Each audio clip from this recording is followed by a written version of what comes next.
Si Stellar o mas kilala sa kanyang token na XLM ay biglang umarangkada sa market nitong nakaraang linggo. Sa loob lamang po ng 7 araw or 7 days, si XLM ay umakyat ng 16% at nabasag ang tinatawag na bullish flag formation sa kanyang daily chart. Dahil dito ay mas dumami po ang mga traders at institutions na nakatingin ngayon sa kanyang galaw at posibleng susunod na target price. Kaya yan po ang siyang ating pag-uusapan sa video na ito.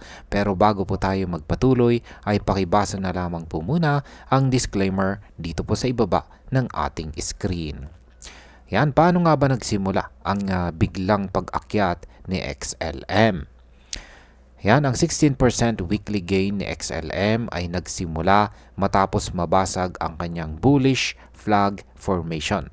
Isang technical pattern na madalas makita bago magsimula ang malakas na pagtaas ng presyo.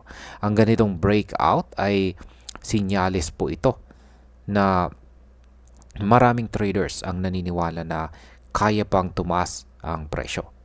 Posibleng magdulot po ito ng dagdag na buying pressure na pwede pong magtulak kay XLM papunta sa mas mataas pang price level. Ano naman po ang sinasabi ng technical indicators tungkol kay XLM? Yan, sa kasalukuyan ay nagpapakita po ang mga technical indicators na may puwang pa itong si XLM para sa mas mataas na pag-akyat. Ayon po sa mga analyst ay posibleng maabot ni XLM ang presyong 0.63 hanggang 0.64 sa short term kung magpapatuloy po ang kanyang momentum. Kapag nangyari ito, posibleng mas dumami pa ang bibili dahil makikita po nilang malakas ang trend. Ngayon ay ano naman po ang sinasabi ng MACD at saka RSI ngayon. Yan, nakikita po natin dito sa 1 hour chart time frame ang dalawang indicator na ito. Ayan, ang MACD ni XLM ay lumipat po sa positive territory na ibig sabihin ay mas nangingibabaw ngayon ang buyers kaysa sa mga sellers. Ang RSI naman ay nasa 62.38. Kaya hindi pa po siya overbought. Dahil dito ay may sapat pang espasyo para tumaas bago umabot sa critical na 70 level. Ibig sabihin ay pwede pong magpatuloy ang rally bago magkaroon ng isang malaking sell-off. Ngayon ay bakit po mahalaga ang 0.47 na price level para kay XLM? Ayan, ang presyo po na 0.47 ay isa po itong mahalagang pivot point. Kapag nanatili po si XLM sa ibabaw ng 0.47 sa kanyang daily close, posible itong maging bagong support. Kapag nangyari ito, magiging mas matatag po ang presyo at mahirapan ang mga sellers na ibaba ito. Kaya pwede itong magbigay ng matinding pagtulak pataas. Ngayon ay ano naman ang sinasabi ng Fibonacci extensions. Ayan, ayon naman po sa Fibonacci extensions, kung magpapatuloy po ang lakas ng buyers, ay posible pong umakyat si XLM sa pagitan po ng presyong 0.56 hanggang 0.68. Kapag naabot po ang price range na ito, maaaring dito na po magsimula ang bagong resistance area kung saan susubukin po ulit ng market ang lakas ng trend. Ngayon ay ano naman ang ipinapakita ng trading volume. Sa loob po ng nakalipas na 24 oras or last 24 hours, umabot na po sa $517 million ang trading volume ni XLM. Ang mas mataas po ito ng 10.5% kumpara sa nakaraang araw. Ito ay malinaw na sinyalis na mas maraming traders ang kumpiyansa ngayon sa pagtaas ng presyo. Sa market, kapag tumataas po ang volume kasabay ng presyo, malaki po ang posibilidad na magpatuloy ang rally. Ngayon ay paano naman po nakatulong ang or nakakatulong ang Visa at Market Node partnership kay Stellar?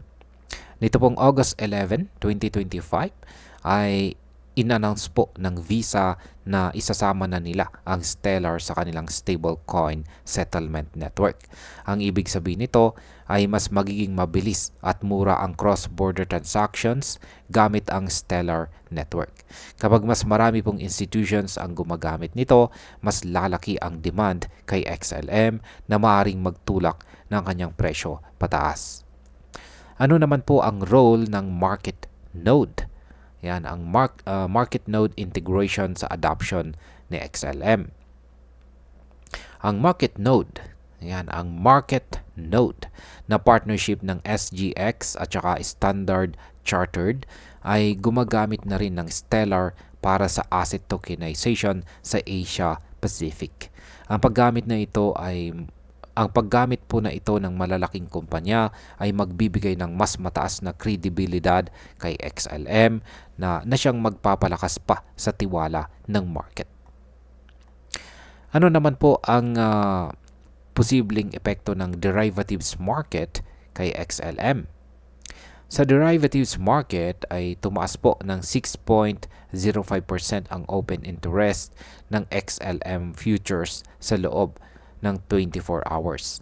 Maraming short positions ang nasa presyong 0.47.